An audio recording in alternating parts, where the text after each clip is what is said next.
Bismillahirrahmanirrahim. Dear students of class 2nd year, today we are going to start section 1.2, Jinnah's Vision of Pakistan. As I have told you earlier that unit 1 will be consisted of a basic theme of vision and mission.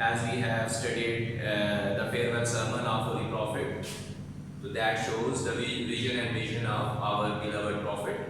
Now we are going to start our second unit, and if you look at the title, Jinnah's Vision of Pakistan,